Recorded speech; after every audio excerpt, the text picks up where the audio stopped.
Hello, everybody, and thank you for tuning in to the Liberty Report. With us today, we have Chris Rossini, the co-host. Chris, welcome to the program. Great to be with you, Dr. Paul. Very good. We have interesting subjects. There's fighting too many wars, and we're spending too much money at home. So what are we going to do about it? We've been telling people they shouldn't do that, but they just aren't listening.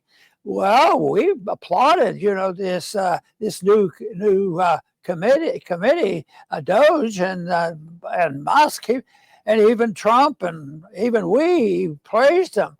But it doesn't look like it's getting very far. And because the news item that we've discovered today that sort of dampens our enthusiasm is the announcement by the administration. Hegseth says Pentagon will get its first $1 trillion DoD budget.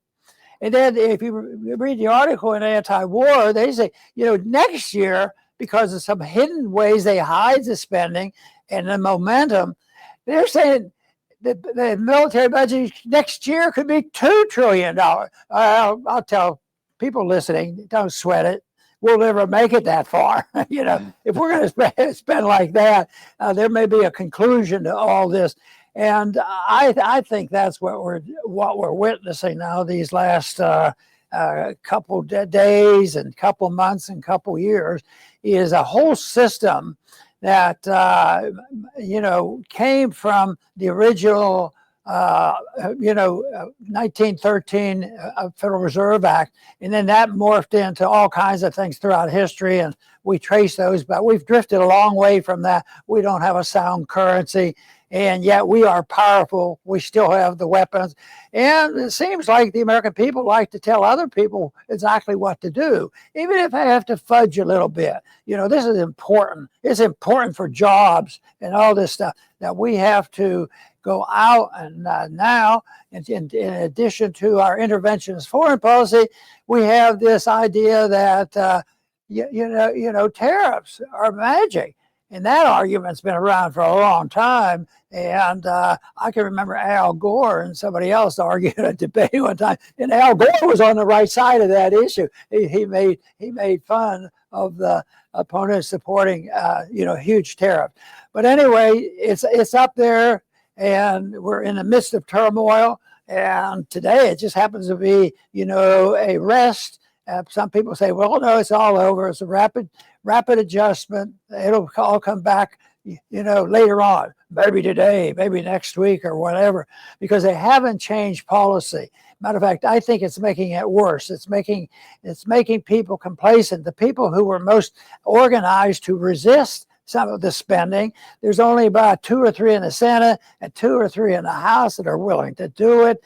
And so there's no real resistance. There was a time, even when I was in Congress early on, that we used to get some allies coming from the left who would say something about some of the spending overseas. But they're as hawkish, if not more so, than the Republicans now. Republican rhetoric has actually improved, and the election showed that the American people are generally with cutting back on the adventurism militarily overseas. So this is a real mess. I consider it a philosophic mess, a consequence of interventionism in economics, intervention on our personal liberties, intervention overseas when we shouldn't do it, and it can't last forever, and it will be based eventually, on the destruction of the currency, just as it's happened hundreds of times over history. And the famous time, of course, was when the Roman Empire bit the dust, because they did exactly the same thing. It was the militarism and are the largesse back at home. And right now we're seeing things come underglued. So it's rather disturbing. And I'm going to check with Chris, see if he's been disturbed by $1 trillion. Maybe he's not going to get upset until it's $2 trillion. How about that, Chris? I don't know. I hope we don't get that far down. But I think you're right, Dr. Paul. I don't know if we would make it to $2 trillion. Yeah, you're 100% correct. We started off hot. The Trump administration, we were excited ourselves. Actual cutting with Doge was happening. Finally, this is something that never happens. But as the weeks go on, we started to notice, this is only like leftist stuff, good stuff that was being cut, but only the Democrats were upset. And anybody who's been around a little while knows that our problem is not simply the Democrats, it's Democrats and Republicans. And the Republicans are not upset. And in fact, Pete Hegseth, as you mentioned, Dr. Paul, thank you, Mr. President, he says, coming soon, the first $1 trillion Department of Defense budget. President Trump is rebuilding our military and fast. And here's the funny part. P.S. We intend to spend every taxpayer dollar wisely on lethality and readiness, end quote. I mean, how stupid does he think Americans are? If the military was efficient, they would cut it 50-75% from what it is now, not increase to $1 trillion. So it is starting to feel like we've been duped. The question has always been in my mind, will President Trump try to save the empire or save the nation, America? And by all appearances today, it's looking like he's trying to save the empire, which means that it's going to bankrupt the nation. Very good.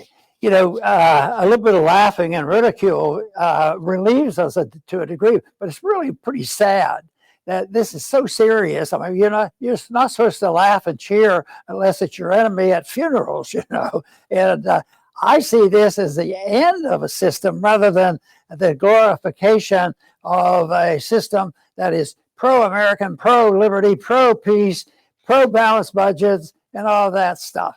So, but the American people loved what was happening, and in our program here, we praised it many times. Every time, especially with USAID exposing that horrendous mess there, and even though I'm not convinced it's all going to happen and eventually cut that spending, but just the exposure, it does wake people up.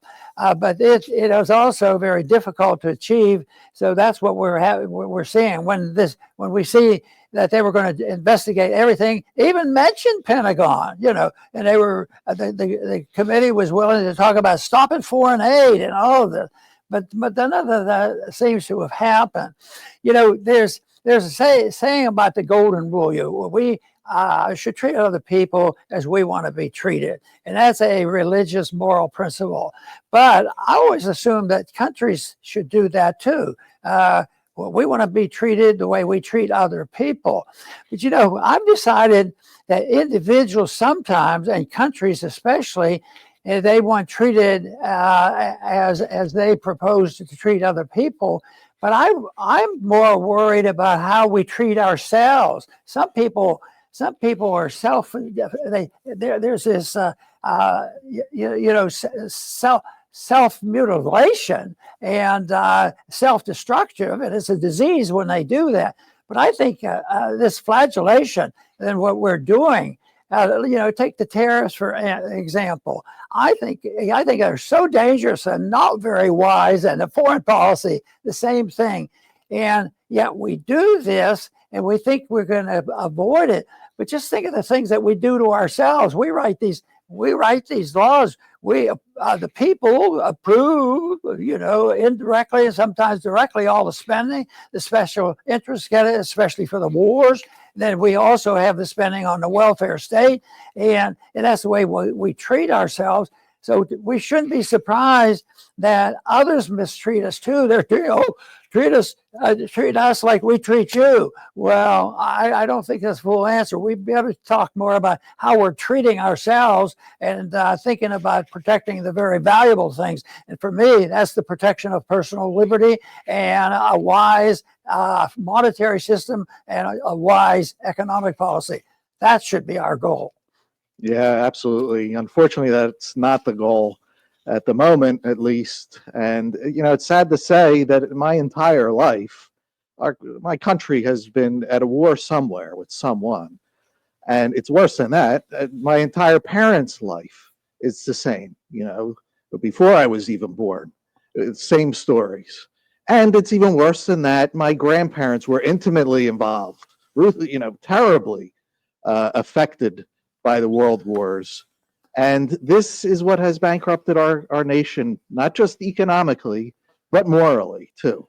We really have a lot of people that they don't value life outside of this country.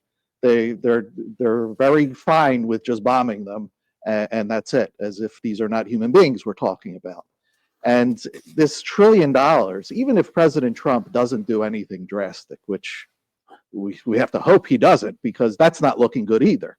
If you build this up even more, some neocon, some warmonger will get in there and will use it, for very bad purposes.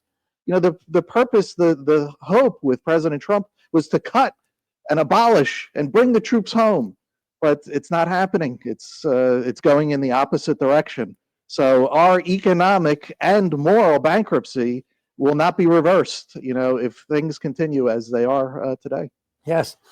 To help make the point I was making earlier, I want to read two headlines. The first one here, this came out this morning. The first victim of Trump's trade war, Michigan's economy.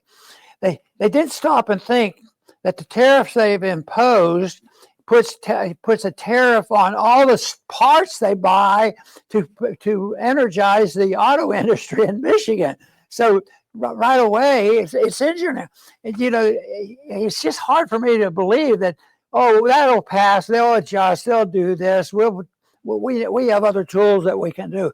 But that's the first thing they do. So it doesn't help. It looks like it's making it worse. Then the other headline is the one that says Trump has threatened Iran over an ultimatum that likely cannot be met. So they're, making ultimatums against Iran, which they do endlessly, and it's usually in collaboration with Israel, because there's probably some real dangers there. But for us to inherit all the dangers of the world, I think, is a mistake. So they go in and they do this. They make these threats and ultimatums, and it's all over. The Iranians are having a nuclear weapon. Yeah, Saddam Hussein had a nuke. He never. Yeah, he became pretty desperate to the point where he was hiding in a rat hole, and we excited the world into World War III on its way, and it's just people just seem to lose it, and just go to these excessive. So now we're out threatening Iran on top of the dumb policies we have here and the false promises of really being serious, of cutting back and looking at predicting now. People who are credible people predicting, at the rate we're going to have $2 trillion next year in the militarism, and if we go on threatening Iran, what if it annoys them? What if they get annoyed by all this? What if they start talking to China? Or who knows what they might do? So it makes no sense whatsoever.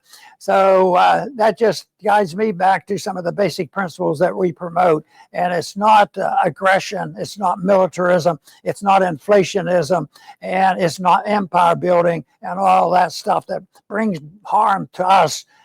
More so, at least, than a lot of other people. Chris? Excellent, Dr. Paul. I'll finish up. It's a shame we don't have good news today for our viewers, but that's life. It should go without saying that humanity flourishes in peace, voluntarism, trade, voluntary exchange with one another, and humanity is destroyed by war and force. And when you look at our nation, I don't know how many Americans actually even know this. I'm going to say a very, very small percentage. We have approximately 750 military bases around the world. And just so they know, that's not normal. Okay, no one else does this. And we shouldn't do this. That wasn't the purpose of America, to pepper the world with our arms. And at the same time, we live in our own little fantasy world over here. We're told that China is a major threat.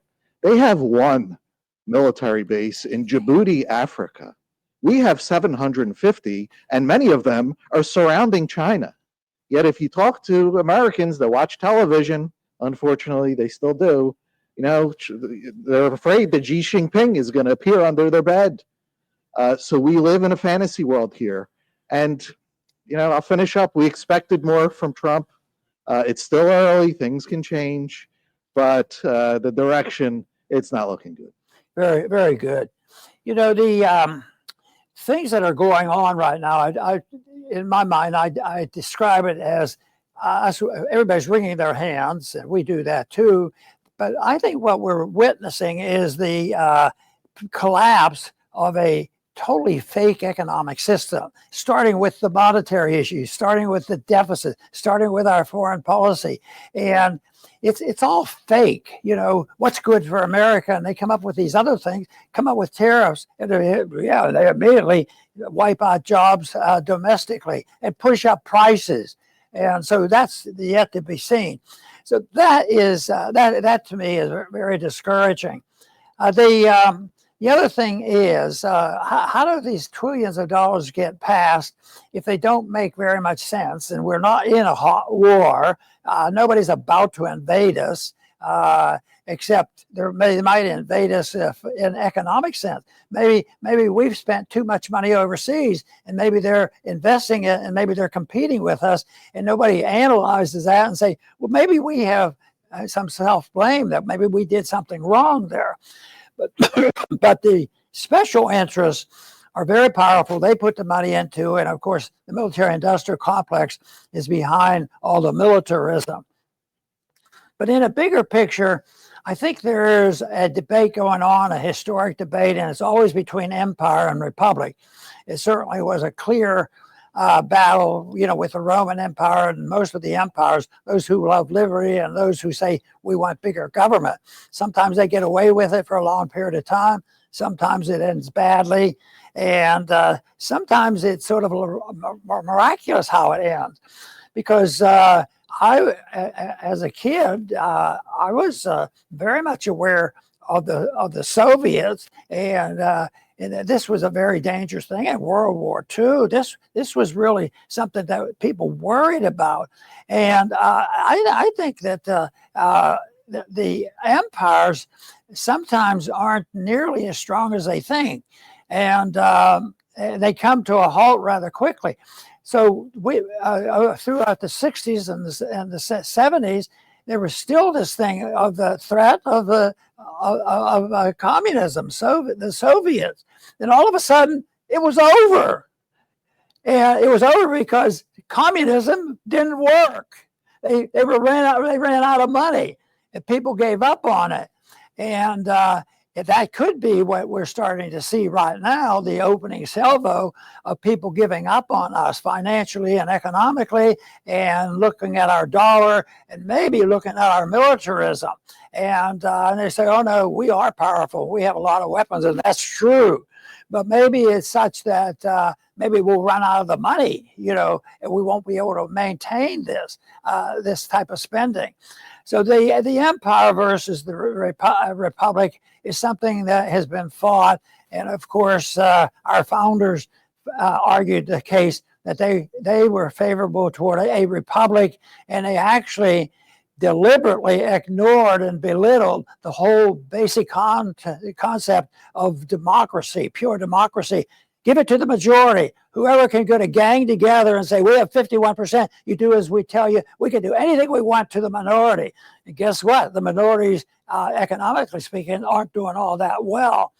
And I think we could break this down into two groups of people. There are authoritarians that are born that way, and they gravitate into politics, and they gravitate into authoritarian positions, and they're willing to bend the rules and lie. But the other side of this are the people that believe in liberty, and these are the people that are willing to work in this system and compete with those who are actually nihilists. They think that is smart. And he actually even admitted on TV, I heard a person the other day, that we should, tell them these stories because they have to understand our position. So we have to lie. They didn't use the word lie, but we have to, tell stories about that to convince people. So they believe in that. So it's a battle between truth and nihilism. It's a battle between authoritarianism and liberty. There's certainly a battle between peace and prosperity. So there's no reason why we should be discouraged, because our philosophy, I am so convinced, is far superior to the philosophy of authoritarianism and that of canceling out personal liberty. And if you look at the history, you find out the freer a country, the more likely it is that they will be living in peace and prosperity. That should be a good goal for all of us. I want to thank everybody for tuning in today to the Liberty Report. Please come back soon.